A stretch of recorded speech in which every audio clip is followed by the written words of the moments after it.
Olá pessoal, tudo bem com vocês? Estamos aqui no podcast Bora Falar com o professor Alain. E o professor Alain, obviamente, não está aqui por uma questão da legislação eleitoral, né, que impede que alguns programas possam ser feitos, né, mesmo nesta pré-campanha. Eu sou Fabrício Carvalho e estou muito honrado de ter sido convidado pelo Alain, que é um amigo pessoal, para a gente bater esse papo importante e necessário sobre educação, sobre cultura, sobre cidadania, sobre tudo que é importante na sociedade, né, no podcast Bora Falar, que já tem vários capítulos. Recomendo que você vá buscar, assina lá o canal do Alain, né, clica lá no sininho, ativa o sininho, porque tem muita coisa boa e muita coisa que a gente acaba não ouvindo na mídia geral, né, na mídia convencional. Aqui a gente tem mais tempo, aqui a gente não tem intervalos, e aqui a gente fala sobre coisas que são muito importantes para a sociedade. Né? Para você que está em casa, para você que depende de serviços públicos, que gosta de assuntos sobre educação, sobre ciência, sobre cultura, sobre entretenimento, tudo aquilo que o professor Alain já faz na sua vida, né, como ente público, como uma pessoa pública, né? E a gente traz aqui para a gente discutir, para a gente referenciar um pouco mais com cuidado e com tempo. Então, bora falar com o professor Alain, está no ar, esse podcast tão importante. E eu estou aqui nesse dia tão bacana da minha estreia, né, como convidado do professor Alain, com um amigo querido, com uma pessoa que eu considero talvez uma das grandes cabeças pensantes no nosso estado e no Brasil, né, e que está fazendo um trabalho super importante em relação a uma coisa que a gente às vezes acha que é meio distante, que é a pesquisa. Mas o que será essa tal da pesquisa? Meu amigo, meu querido irmão, Leandro Batirola, professor da UF, bem-vindo, bora falar sobre coisas bacanas, bem-vindo ao nosso podcast. Primeiro, né, agradecer, é uma alegria muito grande estar aqui contigo. Não sabia que era a sua estreia Minha hoje, estreia. Né, mas que bom. Agradecer a você, ao Alain, pelo convite. E sempre é importante, né, Fabrício, quando a gente tem esses espaços, para a gente poder falar um pouquinho sobre a nossa vida na carreira científica, falar como que a ciência pode modificar realidades, que eu acho que esse é o grande mote, né, que a ciência em si tem a função. E estamos aqui para conversar. Que bom, bem-vindo, bem-vindo. Obrigado. Para começar, Leandro, até para as pessoas situarem, né, muita gente te conhece, muita gente da universidade, muita gente do meio acadêmico, né, já que você é um pesquisador super importante no cenário nacional, mas assim, para nós, público leigo, quem é o Leandro, de onde ele veio, como é que ele começa, de onde ele surge, como é que ele desperta a questão pela academia, pela docência, pela pesquisa, como é que você se torna, de onde você vem, como é que você se torna esse grande pesquisador que você é hoje? Rapaz... A história é longa. A história é longa, mas vamos resumir, né? Bom, eu sou um paranaense, nascido no Paraná. Que cidade? Toledo, Paraná. Toledo, mas que com 2 anos de idade vim para Mato Grosso. Vim com a minha família para o Mato Grosso. Nós fixamos residência em Alta Floresta. Em Alta Floresta eu fiz toda a minha vida estudantil, do pré-escolar até a universidade. Lá em Alta Floresta, pela Unemate, eu me formei em Ciências Biológicas, fiz o curso de licenciatura em Ciências Biológicas. Sou professor, portanto, né? Então, assim, tenho muito orgulho de dizer sou professor. Sim. Eu acho que é uma das profissões mais emblemáticas no sentido de formação de uma sociedade. E terminando minha graduação em Alta Floresta, eu me mudei para Cuiabá para fazer o mestrado. Fiz o mestrado em Ecologia e Conservação da Biodiversidade na Universidade Federal de Mato Grosso. Já na UFMT. Já na UFMT aqui em Cuiabá. Logo depois, antes de terminar mesmo o mestrado, eu já prestei a seleção para o doutorado. E aí fui para Curitiba fazer o doutorado em Ciências Biológicas, na área de concentração em entomologia. Para quem não sabe o que é entomologia, é a parte da biologia que estuda os insetos. Insetos. Poxa, muito então, legal. É o meu grupo de estudo, de pesquisa.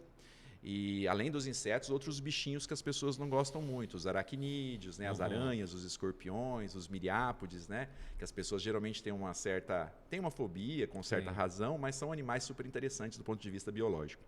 Então, fiz meu doutorado em Curitiba. Tive a oportunidade, durante meu doutorado, de participar de um estágio sanduíche, né, que é aquela bolsa que a gente tem um período do doutorado que a gente faz fora do Brasil. Fora do Brasil. Você foi para? Fui para a Alemanha. Fui para a Alemanha em 2006. Fiquei 1 ano e 2 meses na Alemanha, no Instituto Max Planck de Limnologia, bem no norte da Alemanha, divisa com a Dinamarca, assim.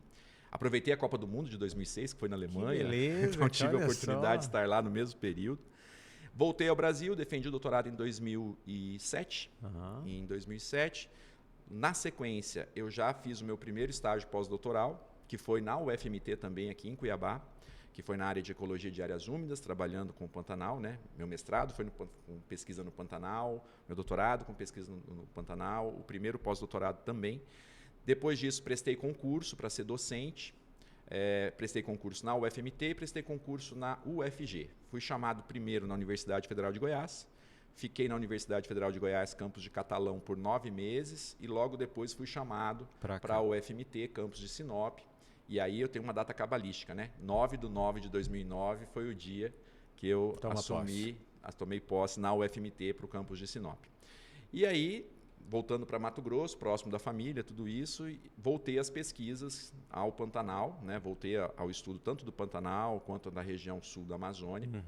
E nunca parei, né? E junto com isso, logo depois, em 2015, eu me afastei por 1 ano e fui para o Instituto Butantan, em São Paulo, para um segundo estágio pós-doutoral, em que eu pude aprofundar um pouco mais o conhecimento sobre a parte dos aracnídeos, né? Trabalhando também com o material do Pantanal.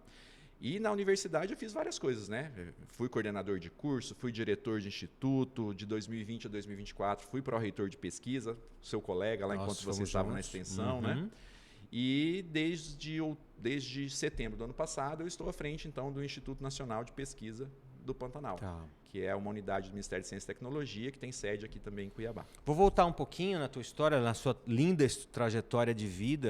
É muito legal, sabe, quando a gente ouve alguém falando assim, a vida dedicada aos trabalhos acadêmicos, isso é muito importante para a moçada que está começando. Mas eu queria voltar um pouquinho. Então você volta para Sinop, no campus de Sinop, perto da sua casa, perto dos teus pais.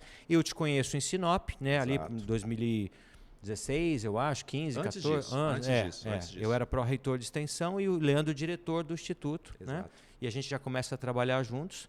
E aí depois você vem para cá para ser pró-reitor. Né? Durante essa pesquisa, do seu trabalho como pesquisador, Leandro, obviamente tem algumas coisas que te chamam a atenção. Né? E você traz esse conceito, né, dessa sua área de estudo. O que você traz da tua vida direta, porque a gente está conversando com gente que está fazendo alguma coisa em casa, cozinhando, arrumando. O que eu posso trazer diretamente? Eu vou ser direto contigo para a gente te aproveitar o máximo possível. De todos os teus estudos, Alemanha, Curitiba, é possível, via pesquisa, mudar a vida das pessoas? Já vou direto nisso, porque eu quero falar de outras coisas contigo. Eu costumo sempre dizer que o ensino, e como eu fui para a pós-graduação atrelado à pesquisa, muda a realidade. Isso por quê? Porque eu venho de uma cidade pequena, uma cidade do interior, que se desenvolveu bastante nos últimos anos. Você vem de uma família muito rica? Não, cara. Minha família, meu pai era lavrador. Estou dizendo isso que a maioria das famílias brasileiras são como nós, que vêm, estudam e crescem. Cara, uma coisa interessante, eu construí minha vida escolar toda em escola pública. Que bacana ouvir isso. E quem é da região vai lembrar muito bem disso, quem é da minha faixa etária lá em Alta Floresta. Eu lembro que o último ano do ensino médio, o antigo propedêutico, você lembra? Eu fiz propedêutico. Eu não lembro que eu não era nascido, mas eu ouvi minha mãe falando. Sua mãe falava. Muito bom, esse é meu amigo. Então eu lembro que o último ano do ensino médio, eu fiz numa escola cenecista. Por quê? Porque eu estudava à noite, eu trabalhava durante o dia, estudava à noite, e essa escola tinha um grupo gerador. E nós vivíamos um caos com a energia elétrica no norte de Mato Grosso. Nós não éramos ligados ao sistema nacional. É verdade. Então, nós tínhamos... Eu lembro que o meu segundo ano do ensino médio, que eu estudei na Alta Floresta, a gente tinha aula noite sim, noite não.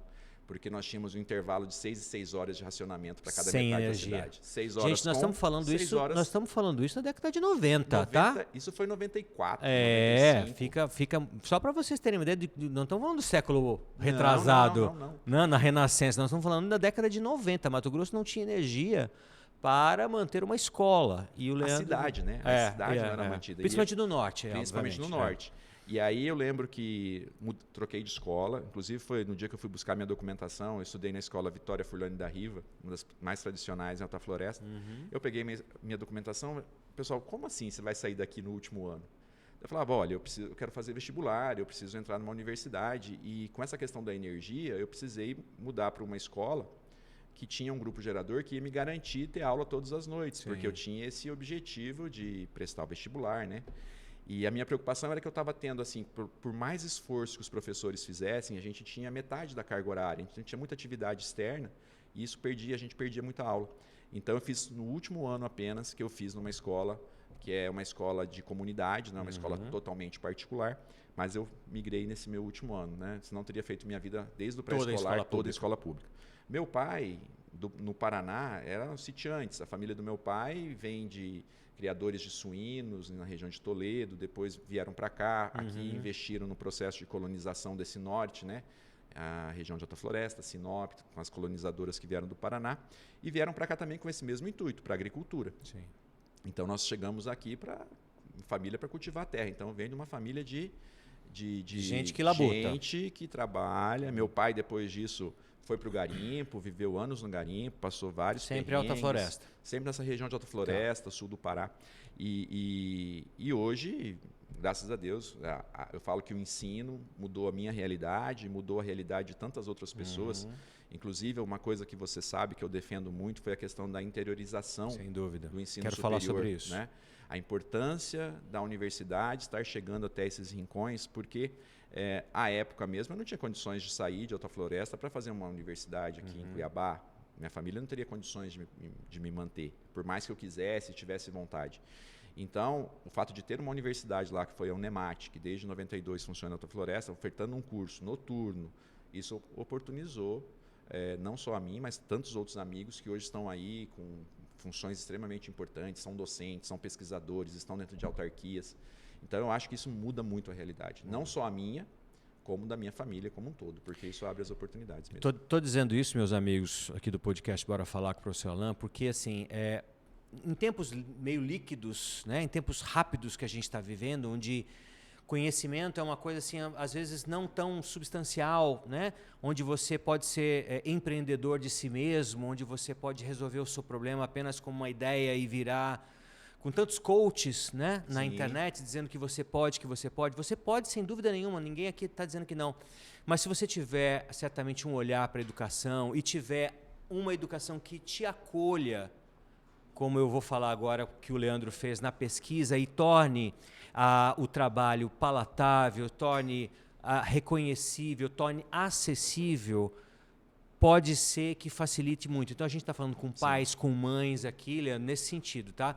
E aí trazendo mais para os tempos modernos agora, você já maduro, já doutor, né? Já com uma carreira sólida, reconhecida nacional e internacionalmente, você vem para dentro da UFMT e deixa a docência para ir para a gestão, né? Sim. Você se torna pró-reitor de pesquisa, antes diretor de campus, lá no campus de Sinop, mas o Leandro, de tanta competência, ele é trazido pelo reitor Evandro Silva à época para ser pró-reitor de pesquisa, aquele cara que cuida da política da pesquisa da universidade, né?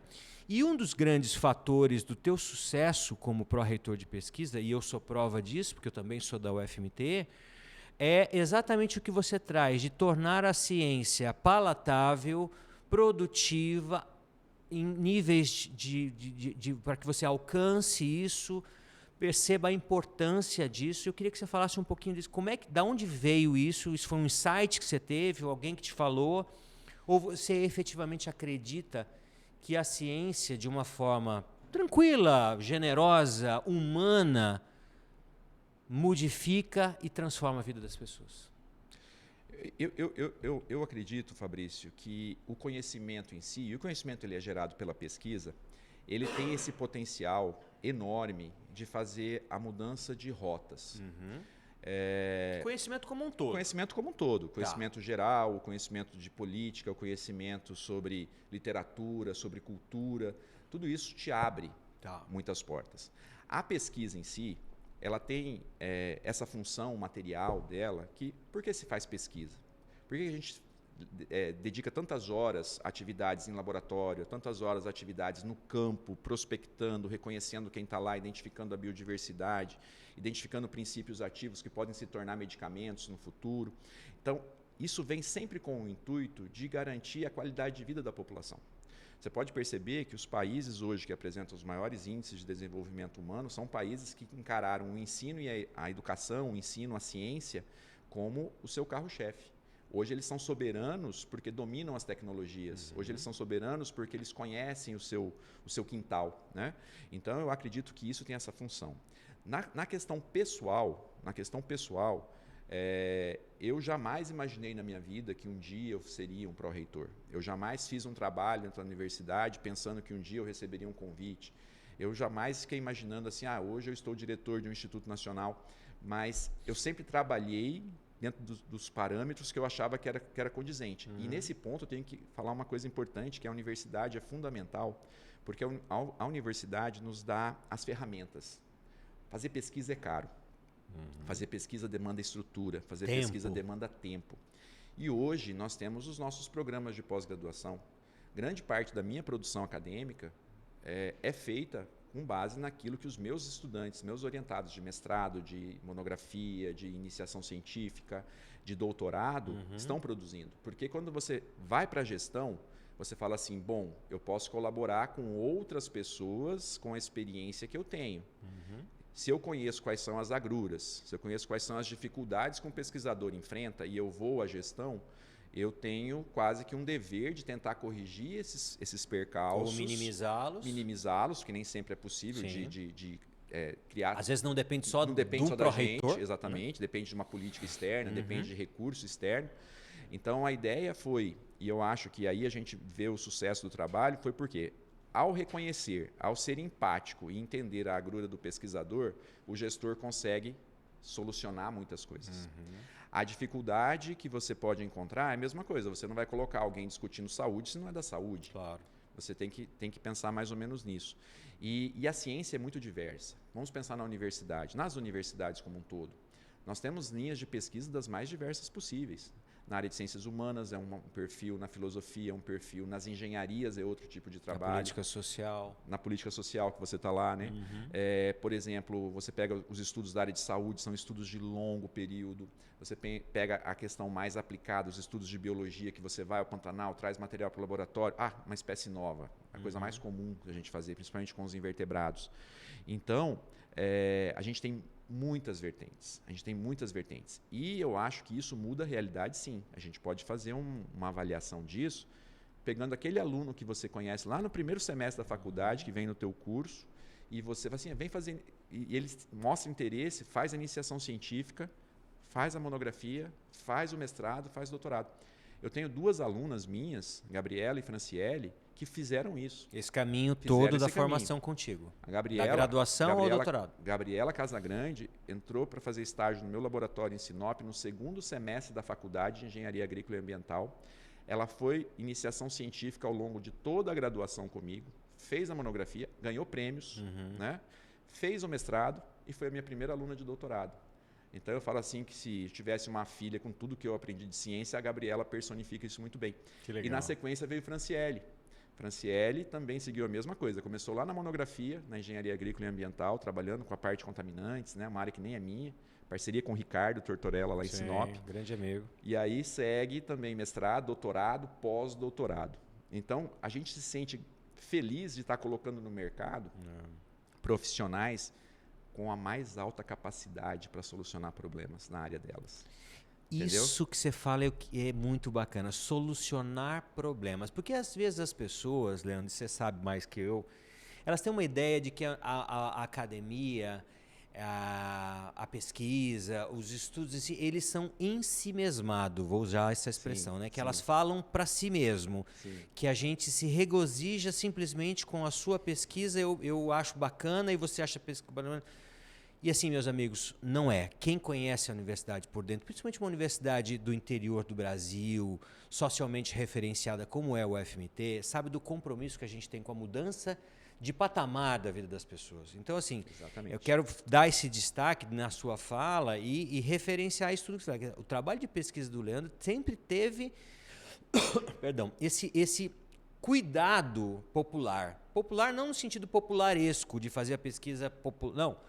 De transformar e criar possibilidades externas para o mundo. E aí eu trago também, amigos, que nós trabalhamos juntos na universidade, e o Leandro sempre foi um cara que teve um olhar também para a extensão universitária. O que é esse diabo de extensão universitária?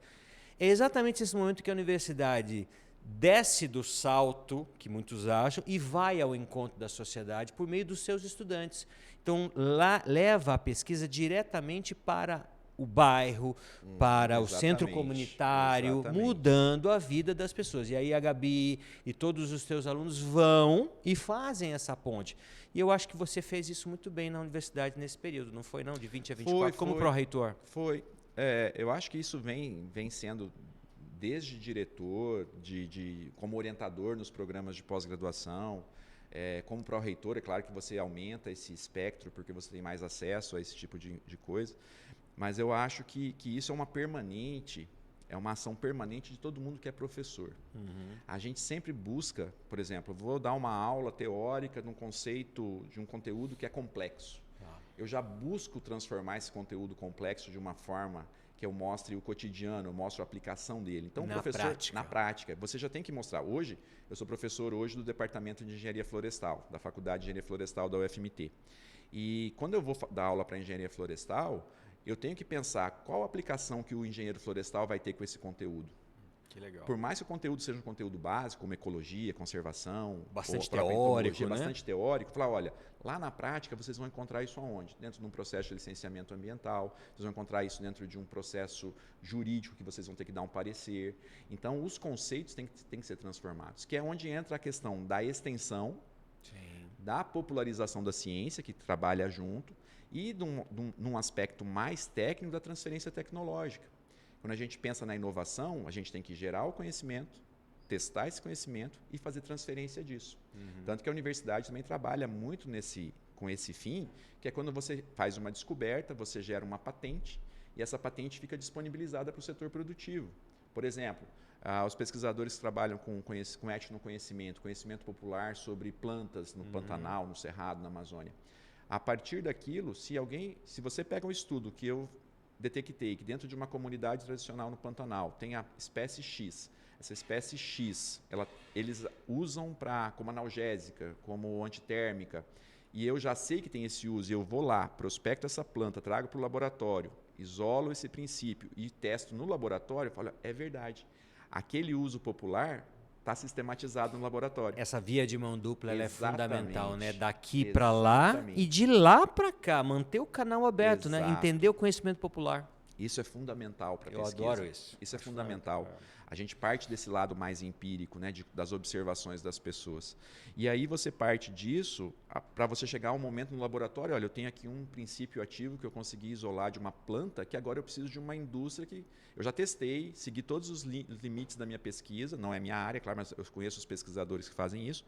Cheguei no meu limite, agora eu preciso escalonar isso. Aí é onde entra a patente e vem lá a indústria, olha, eu quero adquirir esse conhecimento que a universidade gerou, porque eu posso colocar um produto no mercado em pouco tempo para ser comercializado, para um tratamento de uma doença que a gente talvez não tenha. Exato. Né? E isso é importante de relatar. Quando a gente olha ao nosso redor, Fabrício, a tecnologia que está ao nosso redor, é difícil identificar uma que não tenha partido de um processo de pesquisa dentro de uma universidade.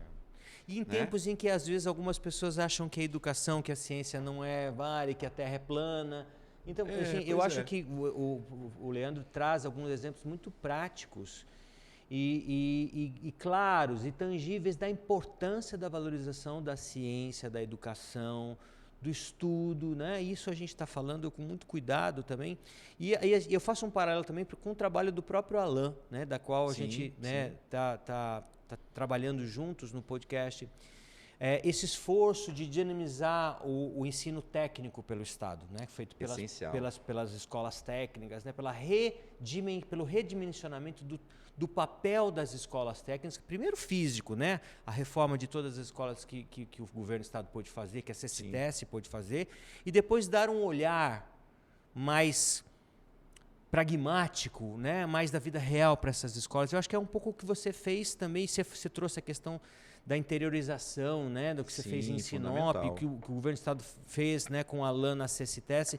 Isso faz a diferença na vida das pessoas. Não só a qualidade, mas a quantidade e o acesso. Você ter acesso à escola. Né? Muito, muito. Porque uma coisa que a gente sempre debate não é simplesmente uma questão de oportunidade. As oportunidades estão aí. É uma questão de possibilidade. Porque vagas estão disponíveis. Agora, e as condições para você acessar essa vaga, né? Para você estar numa universidade, para você ter o seu diploma, para você exercer a sua profissão. Então, é uma questão que tem que ser conciliada. A oportunidade que o governo tem que fazer esse trabalho com a possibilidade, que é a condição social que aquele indivíduo vive. Se a pessoa como é que uma pessoa que precisa trabalhar para sustentar a família vai fazer um curso integral? Exato. Como que uma pessoa que precisa ter um cuidado com alguém ou tem uma necessidade vai adentrar uma universidade? Tem uma mãe, um pai em casa que precisa desse cuidado, ou um irmão vai se dedicar somente ao estudo. Tem que ter o cuidado estatal. Por mais que a gente pense que isso é uma realidade muito distante, não é. Sim. Quem está nas salas das universidades, a gente se depara com realidades que são chocantes às vezes. E você olha assim, nossa, isso aqui existe uma força muito grande dentro dessa pessoa para estar aqui lutando, para buscar uma condição para a família, um futuro melhor. Então, o ensino, a educação e a pesquisa, eles têm... Eu falo para você de carteirinha, eu assinaria qualquer documento chancelando que eles são fundamentais para essa mudança de realidade. Bom. E ouvir. Hoje, Fabrício, uma coisa que é importante, que eu falo sempre, a gente tem que plantar essa sementinha da educação, da pesquisa, da curiosidade científica, nas crianças. Porque é lá que começa essa ideia começa a ser enraizada para quando essa pessoa for definir qual profissão for seguir, ela ter essa ideia da curiosidade. Porque é fundamental. A gente tem que estimular isso cada vez mais para que as futuras gerações que vivem uma realidade totalmente diferente do que a gente teve, eu e sua mãe, né, que você falou que nós somos da mesma geração, né? Só porque eu falei que eu não sei o que é propedêutico. Sabe o que é propedêutico? Verdade. Então, eu acho que a gente tem que começar a plantar essa sementinha. E aí eu coloco a ciência cidadã, a popularização da ciência como fatores bem importantes. Concordo contigo e já trago um assunto que eu acho que é muito importante já nesse... Porque também não basta ser apenas teorizar. Né? Você é um professor que fala... O que você está fazendo para buscar esse caminho? E quando você fala das crianças... Eu que trabalho com cultura também para crianças, partilho dessa ideia, até porque a gente está apostando num público que daqui a pouco vai consumir a nossa pesquisa, vai estar estudando com a gente. Então, aplicar todo o conhecimento e toda a sua energia nessa galera que está começando, né? Até para dizer o seguinte, é fundamental estudar, é fundamental, te facilita a vida, te abre caminhos, né? Você está desenvolvendo um projeto que eu acho sensacional, que eu estou dentro, estou muito feliz de estar participando e que Mato Grosso acolheu, assim, sabe aquela tacada de mestre, né? E aí você fala assim, mas por que alguém não fez antes? Porque é exatamente disso que nós estamos falando, de oportunidade, de gente certa no lugar certo. Né? Gente que pensa a sociedade de maneira completa, e gente que pensa em si, apenas em si próprio ou no seu próprio projeto. O Leandro faz parte dessa primeira turma que pensa no todo. Né? E o Leandro trouxe uma ideia genial, né, que diz respeito à prática também, que são os guardiões do Pantanal. Nós sabemos, Mato Grosso, os 3 biomas, está aqui o biólogo que pode falar melhor, né? Pantanal, Cerrado, Amazônia, né? Um estado privilegiado por Deus, por ter, né? O único da federação. O único da federação e que às vezes esquece o tamanho da sua responsabilidade, né? A gente está vendo agora o Pantanal, a gente sabe que daqui a pouco começa a seca, começam as queimadas, aquele desespero, né? E os anos passados mostraram como a gente foi irresponsável em relação a isso. Então o Leandro traz para dentro do INPP, que é o espaço que você dirige hoje, Instituto Nacional de Pesquisa do Pantanal, queria que você falasse rapidinho também, mas focasse nos guardiões, que é uma ideia, gente, sensacional. Porque o Leandro é presidente e diretor do Instituto Nacional, que em que pese estar em Mato Grosso, sediado, fala sobre o Pantanal todo. Né? Defende o Pantanal todo. E aí é Mato Grosso do Sul, somos nós, né? Todos os nossos... Bolívia, né? Enfim, queria que você falasse um pouco do que é isso, mas essa ideia do guardiões. Porque pesquisa associado com a prática é fundamental. Exato. O que é o guardiões?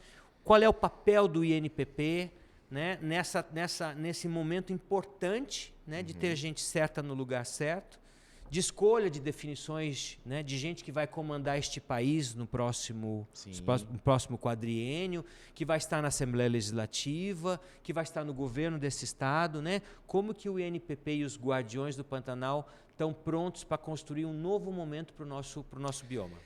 Bom, primeiro, eu acho que é importante, né, Fabrício, o que é o INPP? Isso, né? por Acho favor. que poucas pessoas conhecem. O INPP é o Instituto Nacional de Pesquisa do Pantanal. Nós somos uma unidade de pesquisa que está vinculada diretamente ao Ministério da Ciência, Tecnologia e Inovação. Tá. Eu costumo falar didaticamente como professor, né? As pessoas conhecem nossos irmãos mais velhos. Por exemplo, o INPA, Instituto Nacional de Pesquisa da Amazônia. Tá. O INPE, O INPE. Instituto Nacional de Pesquisas Espaciais. Tá. O CEMADEM, que faz toda a questão dos desastres naturais, o monitoramento, né? Então, nós temos essas unidades de pesquisa que são unidades nacionalmente conhecidas, têm um histórico, um legado na ciência brasileira.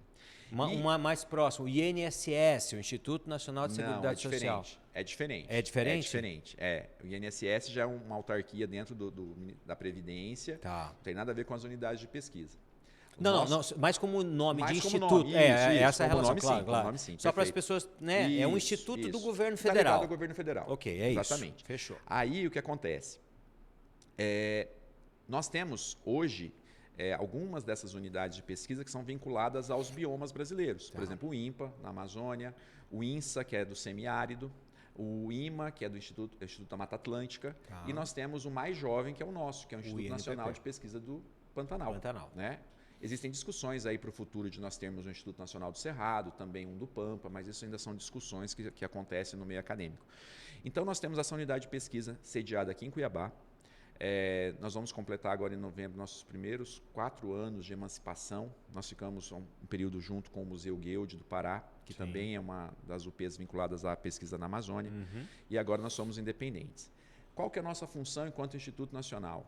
É de produzir conhecimento sobre o Pantanal e sobre as outras áreas úmidas brasileiras. O que são áreas úmidas? Quais seriam? Áreas úmidas como o Guaporé, como o Vale do Guaporé, o Vale do Araguaia, as áreas úmidas da Amazônia Central, as regiões de manguezais, todas as áreas que não são Pantanal, mas são áreas úmidas, mas que você úmidas, pode circunscrever o seu trabalho lá. Apesar do Pantanal estar no nosso nome como carro-chefe, e óbvio que é o carro-chefe, porque o Pantanal é a maior área úmida contínua do planeta, então nós não podemos descartar isso, né?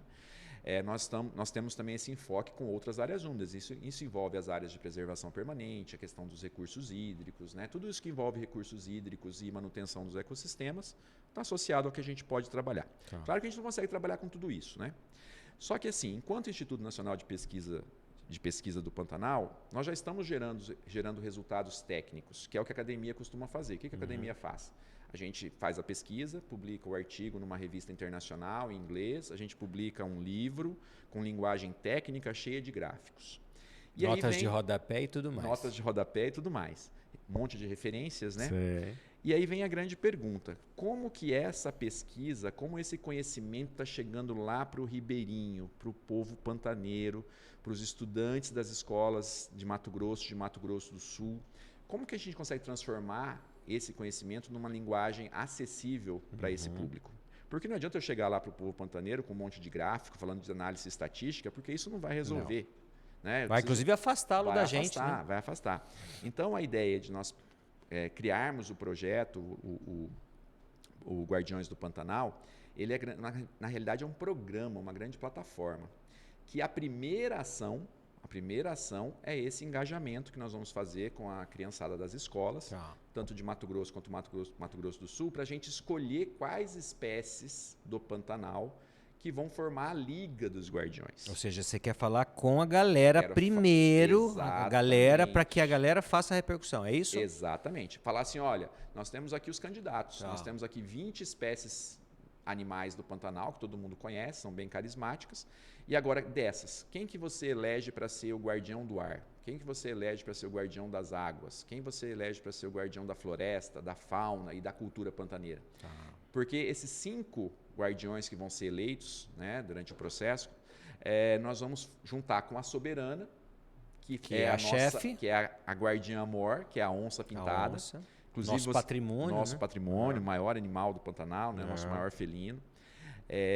E você participou conosco lá no dia 30, nós convidamos a Cristiana Oliveira, que fez na primeira versão da novela Pantanal, a Juma Marruá, que criou um histórico em cima disso. E ela aceitou, esteve conosco, fazendo a coroação da soberana. Inclusive, ela tem um engajamento da carreira dela, ela foi tocada pelo Pantanal, ela contou essa história para nós, né? Então ela continua uma ativista ambiental. Né? Exatamente. Ela tem vários projetos e isso nos chamou muito a atenção, além da repercussão do papel dela como atriz, mas o ativismo que ela assumiu a partir do momento que ela conheceu o Pantanal. Muito legal o trabalho dela. Então isso é fenomenal. E ter ela como parceira agora foi fenomenal também, está sendo, né? E aí, nesse sentido, Fabrício, a gente quer, nesse primeiro momento, fazer essa escolha dos guardiões, que vai envolver aí uma gincana com as escolas. As escolas que vão escolher, a criançada que vai escolher. A sociedade. Aberta, mas com foco na galerinha. Qualquer pessoa, todo mundo pode votar, mas a gente fez internamente uma gincana entre as escolas, que a gente vai inclusive premiar as escolas que tiverem maior engajamento. Escola pública e privada? Todo mundo? Estaduais, sem distinção? Municipais e privadas. Nós dividimos em categorias justamente para evitar, para poder premiar um número maior de escolas. Então esse primeiro engajamento já é para chamar a atenção, olha, o Pantanal está aqui.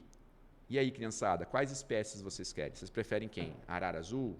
O tamanduá? Né? Então, eles vão votar e nós vamos formar essa liga. A partir do momento que eu tiver essa liga montada, Fabrício, nós vamos começar a divulgação de materiais. Esses materiais são livretos, materiais didáticos. Linguagem acessível. Com uma explicação... Nota de rodapé. Nada de nota de rodapé, né? Assim, uma linguagem que, se eu mandar lá para minha mãe, Alta Floresta, Dona Luísa vai arrebentar. Entendi tudo, meu filho, é isso aí mesmo. E essa é a ideia. É essa a ideia. Uma ciência popular. Uma ciência popular. E, a partir disso, produzir conteúdos, não só das pesquisas que são geradas pelo NPP, mas por todos os parceiros. Né? Claro. Você viu lá o hall de parceiros que aderiram? Só grandes instituições. Exatamente. Então, aqui em Mato Grosso, a UFMT é parceira, a UNEMAT é parceira, o UFR é parceira, o Instituto Federal. Lá no Mato Grosso do Sul, a Embrapa Pantanal, a Universidade Católica Dom Bosco, a UFMS, o Instituto Federal do Mato Grosso do Sul, o CPP, o Centro de Pesquisa do Pantanal. Então, a gente está agregando um conjunto de instituições que já trabalham no Pantanal para poder fortalecer essa ideia de popularização da ciência. Então, nós vamos ter uma grande plataforma. E aí, Fabrício, o legal depois disso é o quê? Nós vamos ter um hall de materiais. Uma professora de uma escola rural que dá aula de ciências, ela vai poder acessar essa plataforma dos guardiões e vai baixar o material para ela explicar, por exemplo, sobre a alimentação das aves. O que as aves do Pantanal comem? Qual o papel ecológico que elas têm? Vai poder explicar sobre peixes, vai poder explicar sobre contaminação ambiental. Então, a gente vai transferir para a sociedade o conhecimento de uma maneira lúdica, porque tem que ser lúdico, tem que ser atrativo, tem que ser algo que nos alimente os olhos e também nos alimente a alma ao você olhar. Você participou conosco lá com a trilha sonora. Nós já temos 2 músicas fantásticas. A criançada adorou. Nossa, sucesso total. Que bom. Já estamos até pensando em montar a banda dos Guardiões. Vamos embora. Vamos ter que montar a banda dos Guardiões. A onça soberana vai ser a crooner da banda. Isso. Rapaz, muito sucesso. Que legal. E a ideia é justamente isso. Como eu falei, sou professor. Sem perder esse foco do ensino, né? Sem perder o foco do ensino. Eu faço pesquisa? Faço. Só que eu tenho que me preocupar se essa pesquisa fica integrada, se as pessoas que estão no ambiente que eu faço pesquisa, que é o Pantanal, se essas pessoas conseguem entender por que eu fiz aquela pesquisa, por que o recurso público destinado para aquela minha pesquisa foi feito. Porque hoje eu trabalho com insetos, mas hoje eu trabalho com contaminantes ambientais. A gente pesquisa para tentar reverter um processo, a gente pesquisa para tentar buscar uma solução.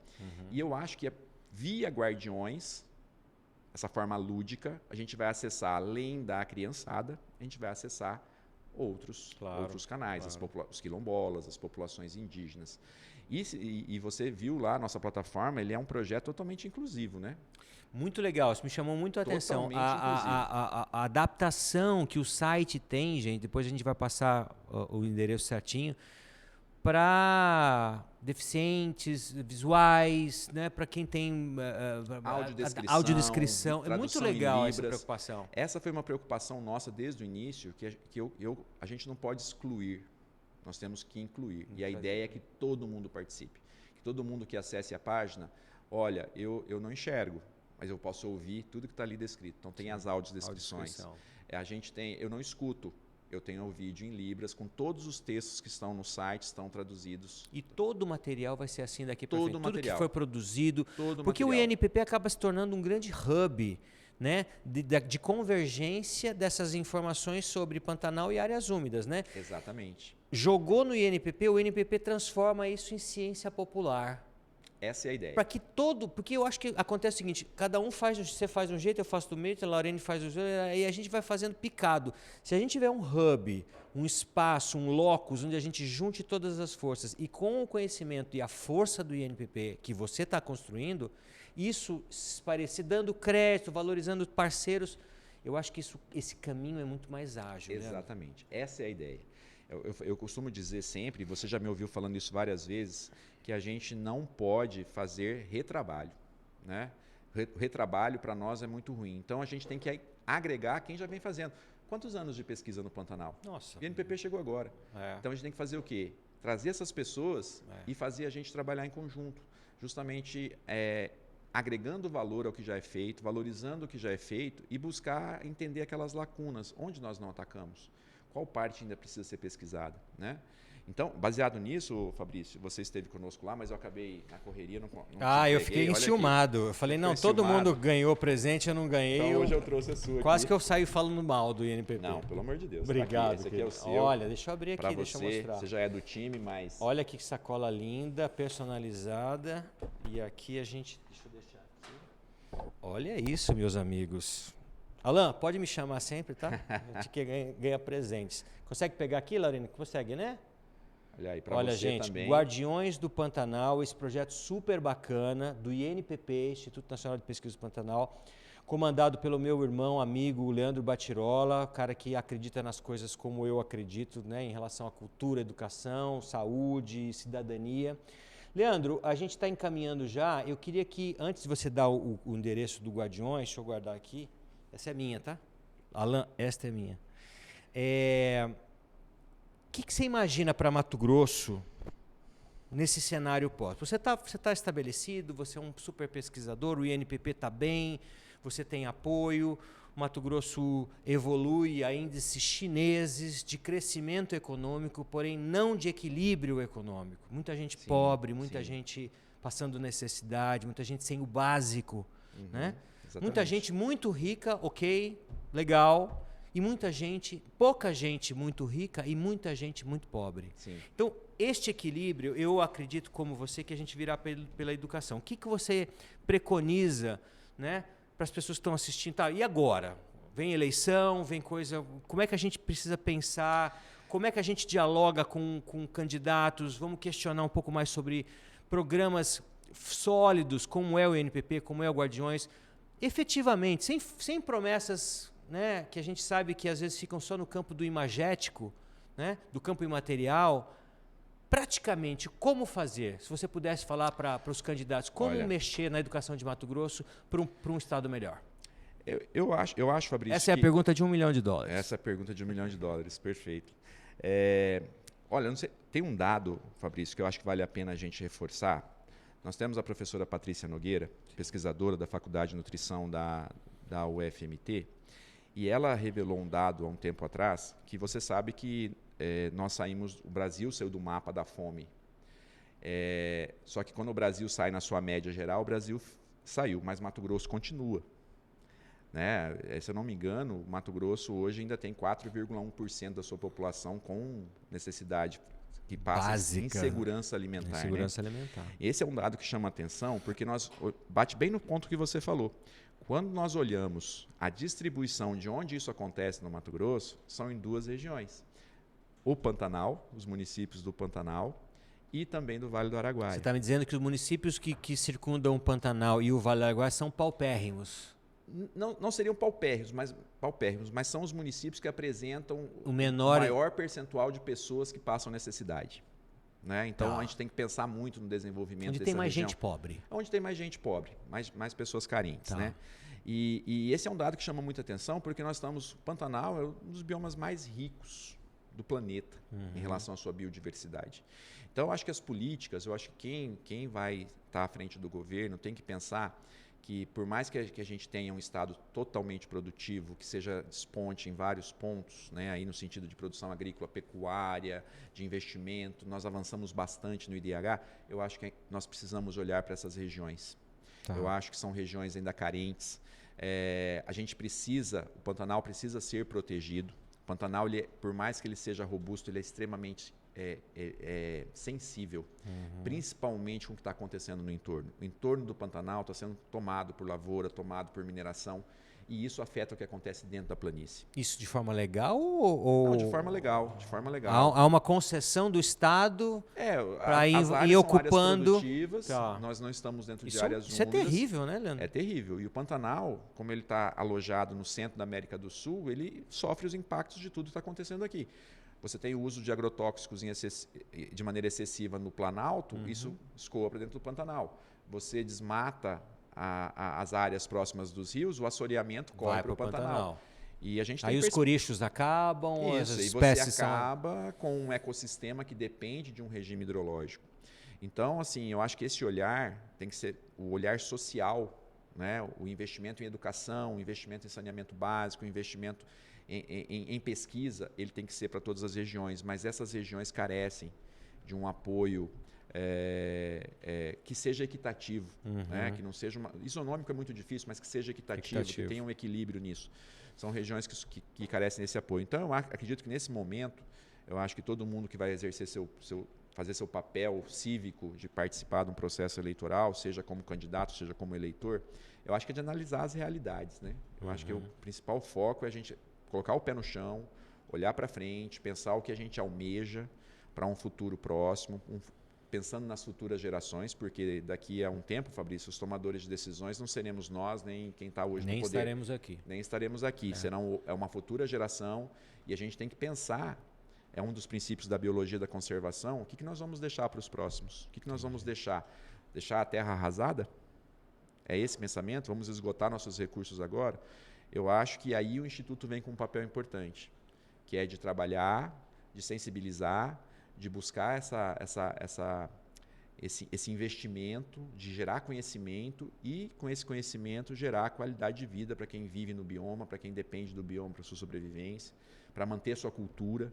Eu acho que o Instituto vem com esse intuito. Claro que a gente começa muito pequeno, a gente começa com as integrações, a gente começa com a participação de entidades parceiras, mas eu vejo o Instituto daqui a pouco tempo sendo já um fator determinante nas políticas públicas, vejo ele muito forte na tomada de decisão do que envolve o Pantanal e outras áreas úmidas. Eu vejo, Leandro, o NPP forte agora, atuante agora, você lá firme, tá?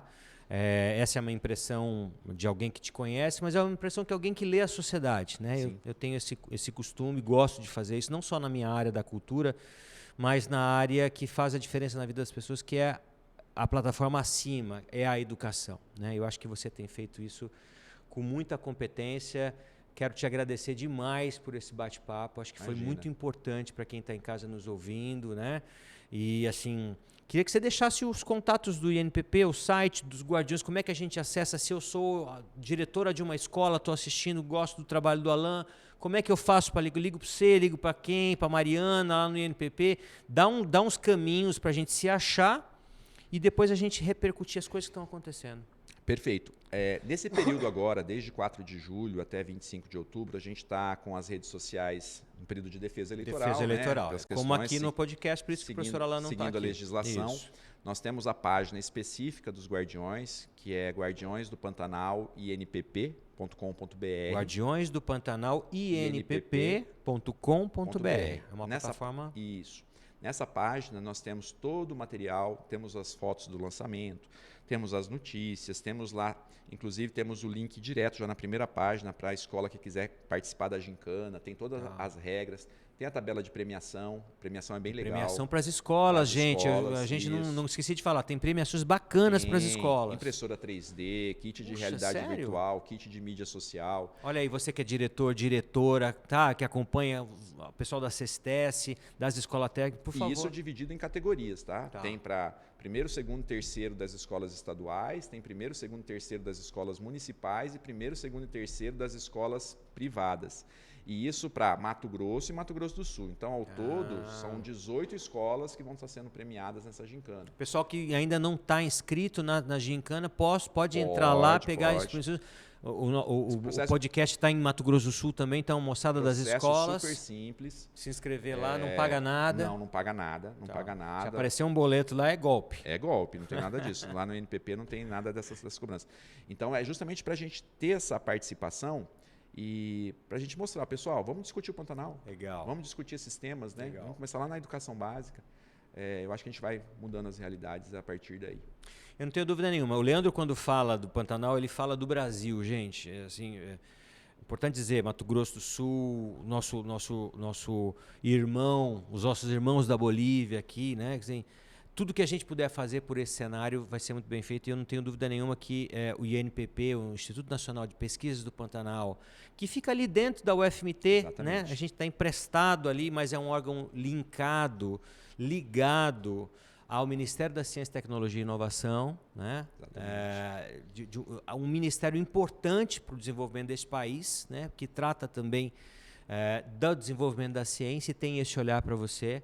Então, eu queria muito te agradecer, foi muito bacana te ouvir, acho que você inspira as pessoas quando você fala de uma maneira prática, pragmática, gostosa, leve, né? Em que pese toda a sua carreira internacional de um dos grandes pesquisadores desse país, você fala com gentileza, doçura, delicadeza e firmeza. Eu acho que isso como diria vermelho agora.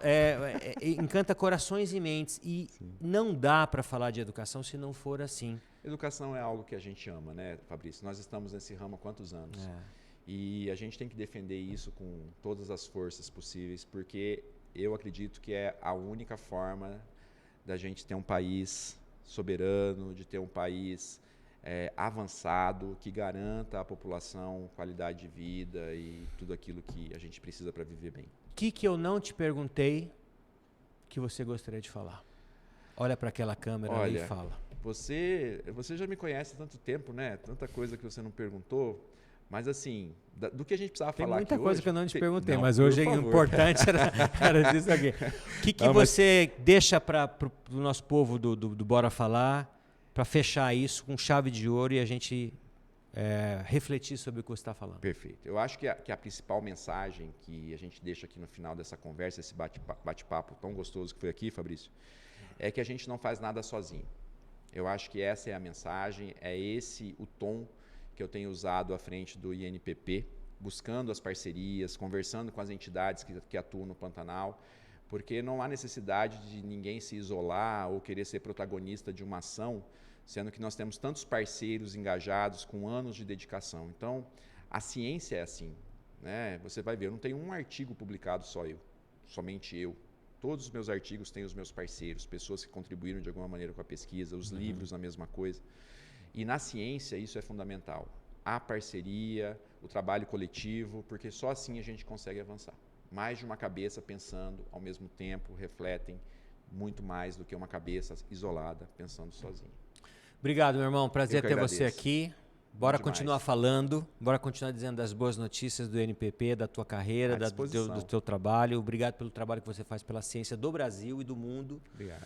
E estamos juntos para sempre, tá? Perfeito. Isso aí. Bora falar, gente. Bora continuar falando. Nosso podcast volta quinta-feira que vem com outros convidados, outros apresentadores, substituindo o professor Alain, que está nesse defeso eleitoral, mas está trabalhando ainda numa pré-campanha bacana, levando ideias sobre educação, cultura, ciência, cidadania e uma sociedade mais equilibrada. Um grande abraço para todo mundo e até a próxima.